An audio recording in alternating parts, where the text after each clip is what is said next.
ಸ್ಥಳೀಯ ಸಂಸ್ಥೆ ಚುನಾವಣೆಗಳು ಹೊಸ್ತಿಲಲ್ಲಿದ್ದಾವೆ. ಜಿಬಿಎ ಜೊತೆಗೆ ತಾಲೂಕು ಪಂಚಾಯತಿ, ಜಿಲ್ಲಾ ಪಂಚಾಯತಿ ಚುನಾವಣೆಗಳ ಘೋಷಣೆಯಾಗುವ ಸಾಧ್ಯತೆ ಇದೆ. ಬಿಜೆಪಿ ಜೊತೆಗಿನ ಮೈತ್ರಿಯಲ್ಲೇ ಮುಂದುವರೆದರೆ 19 ಶಾಸಕರನ್ನ ಹೊಂದಿರುವ ಜೆಡಿಎಸ್ಗೆ ಮೈತ್ರಿಯಲ್ಲಿ ಹೆಚ್ಚು ಸ್ಥಾನಗಳ ಸಿಗೋದು ಕಷ್ಟ.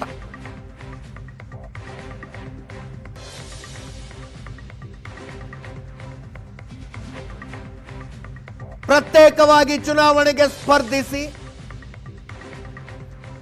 ಜಿಲ್ಲಾ ಪಂಚಾಯತ್, ತಾಲೂಕು ಪಂಚಾಯತ್ಗಳಲ್ಲಿ ಹೆಚ್ಚು ಸ್ಥಾನ ತಗೊಂಡು ಗ್ರೌಂಡ್ ಲೆವೆಲ್ ಅಸ್ತಿತ್ವ ತೋರಿಸಿ 2028ಕ್ಕೆ ಹೆಚ್ಚು ಸ್ಥಾನಗಳನ್ನು ಪಡೆಯಬೇಕು ಅನ್ನುವ ಲೆಕ್ಕಾಚಾರ ಜೆಡಿಎಸ್ನಲ್ಲಿದೆ.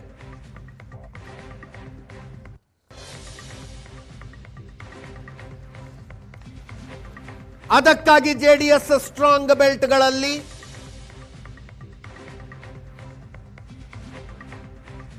ಸಂಘಟನಾತ್ಮಕ ಕೆಲಸಗಳು,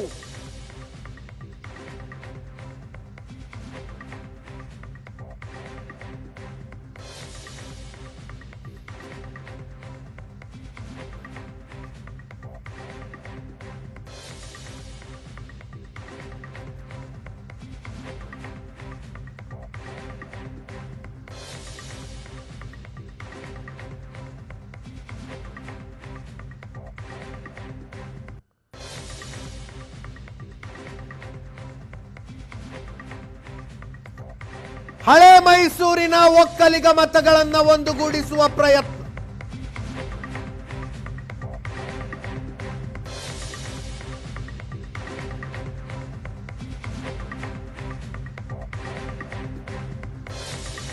ಡಿಕೆ ಶಿವಕುಮಾರ್ ಪ್ರಭಾವ ದಿನದಿಂದ ದಿನಕ್ಕೆ ಹೆಚ್ಚಾಗ್ತಾ ಇದೆ.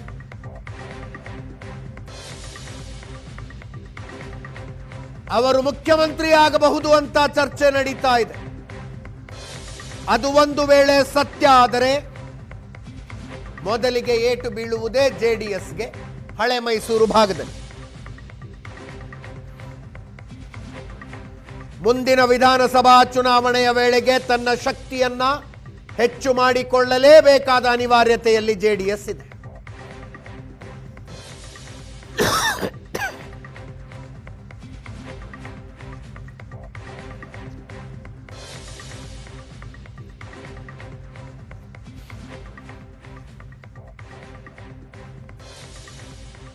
ಅದಕ್ಕೆ ಸಮಾವೇಶಗಳು, ಪಕ್ಷ ಸೇರ್ಪಡೆ ಕಾರ್ಯಕ್ರಮಗಳು, ರಾಜ್ಯ ರಾಜಕಾರಣಕ್ಕೆ ಎಚ್.ಡಿ. ಕುಮಾರಸ್ವಾಮಿ ಅವರು ವಾಪಸ್ ಬರ್ತಾರೆ ಅನ್ನುವ ನರೇಶನ್ ಬಿಲ್ಡಿಂಗ್, ಆ ಭಾವನೆಯನ್ನು ಬಿತ್ತುವ ಕೆಲಸ ಆಗ್ತಾ ಇದೆ.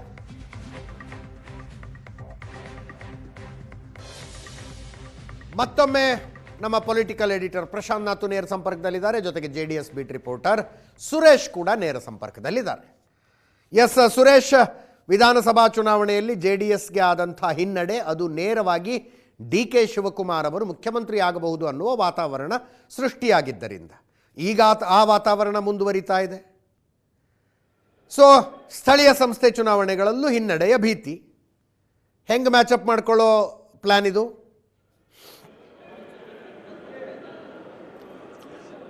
ಅಜಿತ್, ಆಗಿರುವಂತಹ ಡ್ಯಾಮೇಜ್ ಸಣ್ಣ ಪ್ರಮಾಣದಲ್ಲ. ಬಹುಶಃ ಬೇರೆ ಯಾವುದೇ ಪ್ರಾದೇಶಿಕ ಪಕ್ಷ ಕೂಡ ಈ ಮಟ್ಟದ ಡ್ಯಾಮೇಜನ್ನು ಅನುಭವಿಸಿರಲಿಲ್ಲ ಅಂತ ಅನಿಸುತ್ತೆ.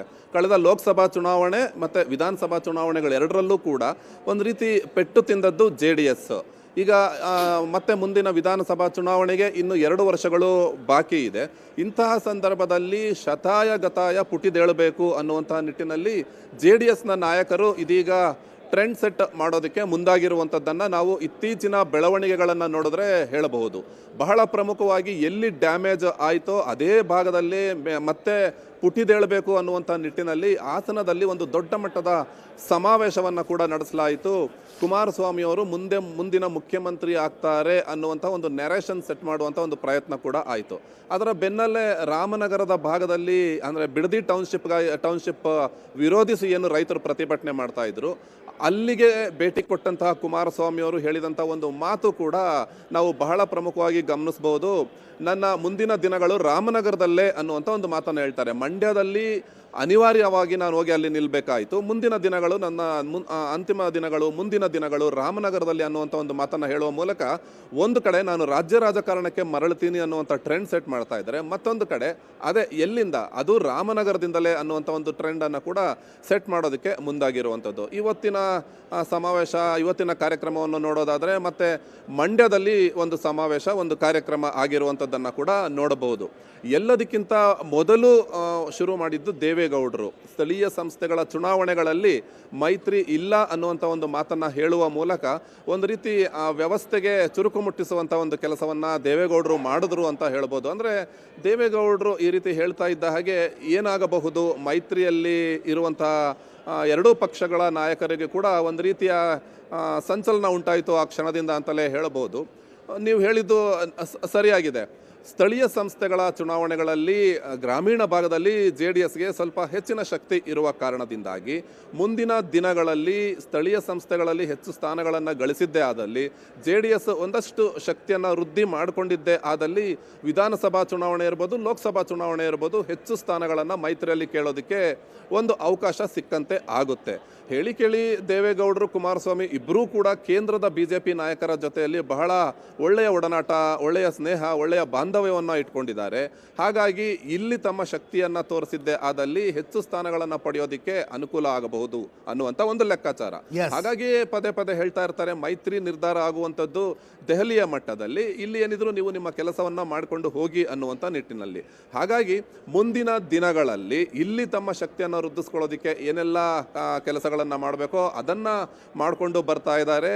DK ಶಿವಕುಮಾರ್ ಯಾವುದೇ ಕಾರಣಕ್ಕೂ ಕೂಡ ಹಳೆ ಮೈಸೂರು ಭಾಗದಲ್ಲಿ ತಮ್ಮ ಶಕ್ತಿಯನ್ನು ಹೆಚ್ಚು ಮಾಡಿಕೊಳ್ಳದೆ ಆಗುವಂತೆ ಮಾಡುವಂಥ ಎಲ್ಲ ಪ್ರಯತ್ನಗಳು ಕೂಡ ಆಗ್ತಾ ಇದೆ. ತಮ್ಮ ಕಳೆದುಕೊಂಡ ಶಕ್ತಿಯನ್ನು ಮತ್ತೆ ಹಳೆ ಮೈಸೂರು ಭಾಗದಲ್ಲೇ ಹೆಚ್ಚು ಮಾಡ್ಕೊಳ್ಬೇಕು ಅನ್ನೋದಕ್ಕೂ ಕೂಡ ಒಂದಷ್ಟು ಪ್ರಯತ್ನಗಳು ನಡೀತಾ ಇರುವಂಥದ್ದು. ಅಜಿತ್, ಎಸ್ ಪ್ರಶಾಂತ್, ಮೈತ್ರಿ ಒಟ್ಟೊಟ್ಟಿಗೆ ಹೋಗೋದು ಎರಡೂ ಪಕ್ಷಗಳಿಗೆ ನೆಗೆಟಿವಾ? JDS has made up it's mind ಅನ್ನಿಸ್ತಾ ಇಲ್ವಾ? ಅಜಿತ್, ಲೋಕಸಭಾ ಚುನಾವಣೆಯಲ್ಲಿ ನೀವು ಹೆಂಗೆ ಒಟ್ಟಿಗೆ ಹೋಗ್ಬೋದು? 11 ಸೀಟ್ಗಳಿದ್ವು, ಹಾಗಾಗಿ 3 ಸೀಟ್ಗಳನ್ನು JDS ಕೊಡಲಾಯಿತು. ಬೆಂಗಳೂರದ್ದು ಬಿಟ್ಬಿಡಿ, 3 ಹಿಡಿದ್ರೆ 8 ಸೀಟ್ಗಳಲ್ಲಿ 3 ಸೀಟ್ಗಳನ್ನು JDS ಕೊಡಲಾಯಿತು. ಎಸ್, ನಿಮ್ಗೆ ಹೇಗೆ ಕೆಳಗಡೆ ಬರ್ತಿರೋ ಅವು ಕಾರ್ಯಕರ್ತರ ಚುನಾವಣೆಗಳಾಗಿರ್ತವೆ.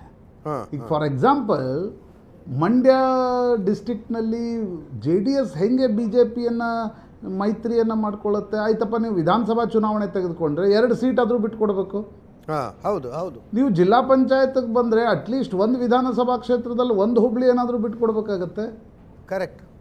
ಅವಾಗ ಕೈ ಬೀಸಿ ಒಳಗೆ ಕರ್ಕೊಂಡಂಗಲ್ವಾ? ಒಳಗೆ ಕರ್ಕೊಂಡಂಗೆ BJPಯನ್ನು JDS ದೃಷ್ಟಿಯಿಂದ ನೋಡಿದಾಗ. ಹೌದು ಹೌದು. BJP ದೃಷ್ಟಿಯಿಂದ ನೋಡಿದಾಗಲೂ ಕೂಡ ಈಗ ಮಂಡ್ಯದಲ್ಲಿ BJP ಬೆಳೆದಿದ್ದೇ JDS-ಅನ್ನು ವಿರೋಧಿಸ್ತಾ, ಹಾಸನದಲ್ಲಿ BJP ಬೆಳೆದಿದ್ದೇ JDS-ಅನ್ನು ವಿರೋಧಿಸ್ತಾ.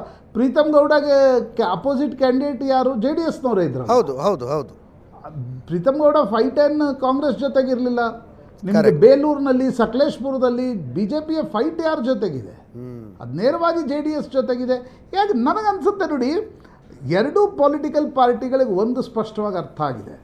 ಲೋಕಸಭಾ ಚುನಾವಣೆಯಲ್ಲಿ ಅನಿವಾರ್ಯತೆ ಇತ್ತು, ಒಟ್ಟಿಗೆ ಬಂದ್ವಿ. ಎಸ್, ನನಗನ್ಸುತ್ತೆ BBMP ಚುನಾವಣೆಯಲ್ಲೂ ಇವರು ಒಟ್ಟಿಗೆ ಬರಬಹುದು, ಸಿಟಿ ಒಳಗಡೆ. ಯಾಕಂದರೆ JDS-ನ ಶಕ್ತಿ ಏನು ದೊಡ್ಡದಿಲ್ಲ, ಆದರೆ ಒಕ್ಕಲಿಗರ ಮತಗಳು ಏನಿವೆ JDS ಜೊತೆಗೆ ಅವು BJPಗೆ ಬರಬೇಕು ಅಂತಕ್ಕಂಥದ್ದು BJPಯ ಪ್ಲ್ಯಾನ್ ಆಗಿರುತ್ತೆ. BBMPಯಲ್ಲಿ ಮೈತ್ರಿ ಆಗಬಹುದು ಅಂತ ಅನ್ಸುತ್ತೆ ನನಗೆ. ಆದರೆ ಜಿಲ್ಲಾ ಪಂಚಾಯತ್, ತಾಲೂಕ್ ಪಂಚಾಯತ್ ಮತ್ತು ಮುಂದಿನ ವಿಧಾನಸಭಾ ಚುನಾವಣೆವರೆಗೂ ಕೂಡ ಈ ಮೈತ್ರಿ ಉಳಿಯತ್ತಾ ಅಂತಕ್ಕಂಥದ್ದು ಪ್ರಶ್ನಾರ್ಥಕ. ಕರೆಕ್ಟ್. ಯಾಕಂದರೆ ಸುಮಾರು ನೀವು ಎಷ್ಟೇ ಕ್ಷೇತ್ರಗಳಲ್ಲಿ ನೇರವಾಗಿರ್ತಕ್ಕಂಥ ಫೈಟ್ ಇದ್ದಾಗ BJP JDS-ಅನ್ನು ಬಿಟ್ಕೊಡೋ, JDS-ಗೆ ಸೀಟ್ ಬಿಟ್ಕೊಡೋದಾಗಲಿ, JDS BJPಗೆ ಸೀಟ್ ಈಗ ಬಿಟ್ಕೊಡೋದೇ ಆಗಿದ್ದರೆ ಅಜಿತ್, ಇಲ್ಲಪ್ಪ ನಾವು ಗೆಲ್ಲೋದೇ ಅನಿವಾರ್ಯತೆ ಅನ್ನೋದಾಗಿದ್ದರೆ CP ಯೋಗೇಶ್ವರ್ಗೆ ಕುಮಾರಸ್ವಾಮಿ ಸೀಟ್ ಬಿಟ್ಕೊಡ್ಲಿಕ್ಕೆ ಒಪ್ತಿದ್ರು ಅಲ್ವಾ? ಹೌದು, ಸಿಂಪಲ್. CP ಯೋಗೇಶ್ವರ್ ಹೋಗಿ ಕಾಂಗ್ರೆಸ್ನಿಂದ ಗೆದ್ದರು. ಆ ಕಾರಣದಿಂದ ನನಗನ್ಸುತ್ತೆ ನೋಡಿ, ಇವು ಕಾರ್ಯಕರ್ತರ ಚುನಾವಣೆಗಳಾಗಿರ್ತವೆ, ಯಾವುವು ಸ್ಥಳೀಯ ಸಂಸ್ಥೆ ಚುನಾವಣೆಗಳು. ಹೌದು. ಅಲ್ಲಿ ರಾಜ್ಯ ಮಟ್ಟದಲ್ಲಿ ಕೇಂದ್ರ ಮಟ್ಟದಲ್ಲಿ ಕುಳಿತುಕೊಂಡು ನಿರ್ಣಯವನ್ನು ತೆಗೆದುಕೊಳ್ಳೋಕ್ಕಾಗಲ್ಲ. ಮತ್ತು ಈಗ ಸ್ಥಳೀಯ ಸಂಸ್ಥೆ ಸಂದರ್ಭದಲ್ಲಿ ಏನು ಪರಿಸ್ಥಿತಿ ಇರುತ್ತೆ, ಪೋಸ್ಟ್ ಪೋಲ್ ಅಲಯನ್ಸ್ ಮಾಡ್ಕೊಳ್ಳೋಣ ಅಥವಾ ಒಂದು ಫ್ರೆಂಡ್ಲಿ ಫೈಟ್ ರೀತಿಯಿಂದ ನಾವು ಕ್ಯಾಂಡಿಡೇಟ್ಸ್ಗಳನ್ನು ಹಾಕೋಣ ಅಥವಾ ಕಾಂಗ್ರೆಸ್ಸನ್ನು ಸೋಲಿಸುವ ದೃಷ್ಟಿಯಿಂದ ಕ್ಯಾಂಡಿಡೇಟ್ಗಳನ್ನು ಹಾಕೋಣ, ಇದು ನಡಿಬಹುದೇನೋ. ಆದರೆ ನನಗನ್ಸುತ್ತೆ ಅಜಿತ್, ಸಾರಾಸಗಟ್ಟಾಗಿ ಎಲ್ಲ ಕಡೆ ನಾವು ಮೈತ್ರಿ ಮಾಡ್ಕೊಂಡು ಬಿಡ್ತೀವಿ. ಈಗ ರಾಮನಗರ ಜಿಲ್ಲೆಯಲ್ಲಿ ಲೋಕಸಭೆಯಲ್ಲಿ ಕುಮಾರಸ್ವಾಮಿ ಅವರು ಡಾಕ್ಟರ್ ಮಂಜುನಾಥ್ ಅಂತ ಮಾತ್ರ ಬಿಟ್ಕೊಂಡ್ರು. ಹೌದು, ಕರೆಕ್ಟ್. ಬೇರೆ ಬಿಜೆಪಿ ಕ್ಯಾಂಡಿಡೇಟ್ ಇದ್ರೆ ಒಳಗಡೆ ಬಿಟ್ಕೋತಿದ್ರ? ನೆವರ್. ಮಂಜುನಾಥ್ ಫ್ಯಾಮಿಲಿ ಪರ್ಸನ್ನು ಬಿಜೆಪಿ ಟಿಕೆಟ್ ಮೇಲೆ ಸ್ಪರ್ಧಿಸಿದ್ರು, ದೇವೇಗೌಡರು ಅಳಿಯ ಇದ್ರು ಅನ್ನುವ ಕಾರಣಕ್ಕೋಸ್ಕರ. ಹೀಗಾಗಿ ನನಗನ್ಸುತ್ತೆ ಹೌದು, ಬರೀ JDS ಅಂತಲ್ಲ, ಬಿಜೆಪಿಯ ನಾಯಕರಿಗೂ ಕೂಡ ಸ್ಥಳೀಯ ಸಂಸ್ಥೆಗಳಲ್ಲಿ ಮೈತ್ರಿ ಮಾಡ್ಕೊಳ್ಬೇಕು ಅಂತಕ್ಕಂಥ ಒಂದು ತುಡಿತ ಇದೆ ಅನ್ನೋದು ಏನು ಮೇಲ್ನೋಟಕ್ಕೆ ಕಾಣ್ತಾ ಇಲ್ಲ. ಇಲ್ಲಾಂದ್ರೆ ವಿಜಯೇಂದ್ರ ಯಾಕೆ ಹೇಳ್ತಾ ಇದ್ರು ನಾವು ಏಕಾಂಗಿಯಾಗಿ ಹೋಗ್ತೀವಿ ಅಂತ. BBM ನೋಡಿ, ಇವೆಲ್ಲವೂ ಈಗ ನೀವು ಮೈತ್ರಿ ಆಗೋದಕ್ಕೆ that is purely A need based. ಹೌದು. ಇಬ್ಬರು ಒಟ್ಟಿಗೆ ಬಂದರೆ ಲಾಭ ಆಗತ್ತಾ ನಷ್ಟ ಆಗತ್ತಾ ಅನ್ನೋದ್ರ ಮೇಲೆ. ಅವರೇನು ಎಮೋಷ್ನಲ್ ಬಾಂಡಿಂಗ್ ಇಲ್ಲ. BJP ನಾವು JDS ಏನೋ ಭಯಂಕರ ಭಾವನಾತ್ಮಕವಾಗಿ ಒಂದಾಗಿದ್ದೀವಿ, ವೈಚಾರಿಕವಾಗಿ ಒಂದಾಗಿದ್ದೀವಿ ಅಂಥ ಪರಿಸ್ಥಿತಿ ಏನಿಲ್ಲ. ಹೌದು. ಹಾಗಿರುವಾಗ ನನಗನ್ಸುತ್ತೆ ಅಜಿತ್, JDSಗೂ ಕೂಡ ವಿಧಾನಸಭಾ ಚುನಾವಣೆಯ ಸೋಲಿನ ನಂತರ ಒಂದು ದೋಣಿ ಬೇಕಿತ್ತು. BJPಗೂ ಕೂಡ ವಿಧಾನಸಭಾ ಚುನಾವಣೆಯ ಸೋಲಿನ ನಂತರ ಒಂದು ಊರ್ಗೋಲು ಬೇಕಿತ್ತು. ಎಸ್. ಇಬ್ಬರು ಒಬ್ರಿಗೊಬ್ರು ಸಹಾಯ ಮಾಡ್ತಾ ಲೋಕಸಭಾ ಚುನಾವಣೆಯನ್ನು ಮಾಡಿದ್ರು. ಕುಮಾರಸ್ವಾಮಿಗೆ ಅಧಿಕಾರ ಕೂಡ ಕೇಂದ್ರದಲ್ಲಿ ಸಿಕ್ತು. ಬಟ್ ಅದರ ಅರ್ಥ ಸ್ಥಳೀಯ ಸಂಸ್ಥೆ ಚುನಾವಣೆಗಳಲ್ಲಿ ಮೈತ್ರಿ ಮಾಡ್ಕೊಳ್ತಾರೆ ಹಾಗಂತರೂ ಇವತ್ತಿನ ಮಟ್ಟಕ್ಕೆ ಅನಿಸ್ತಾ ಇಲ್ಲ. BBMP ಒಂದು ಅಪವಾದ ಆಗಿರಬಹುದೇನೋ, ಯಾಕಂದರೆ BBMPಯಲ್ಲಿ BJPಗೂ ಕೂಡ JDSನ ಮತಗಳು ಬಂದರೆ ಲಾಭ ಆಗ್ಬೋದು ಅಂತಕ್ಕಂಥದ್ದಿದೆ. ಆದರೆ ಉಳಿದ ಕಡೆ ಫಾರ್ ಎಕ್ಸಾಂಪಲ್ ಈಗ ಮಂಡ್ಯದಲ್ಲಿ, ಮೈಸೂರಿನಲ್ಲಿ, ಹಾಸನ ಜಿಲ್ಲೆಯಲ್ಲಿ, ರಾಮನಗರ ಜಿಲ್ಲೆಯಲ್ಲಿ, ತುಮಕೂರು ಜಿಲ್ಲೆಯಲ್ಲಿ, ಕೋಲಾರ ಜಿಲ್ಲೆಯಲ್ಲಿ ಮೈತ್ರಿ ಆದರೆ ಬೀದಿ ಬದಿ ಹೊಡೆದಾಟಗಳಾಗ್ತವೆ. ಮೈತ್ರಿ ಕಷ್ಟ ಅಂತ ಅನ್ಸುತ್ತೆ. ಎಸ್.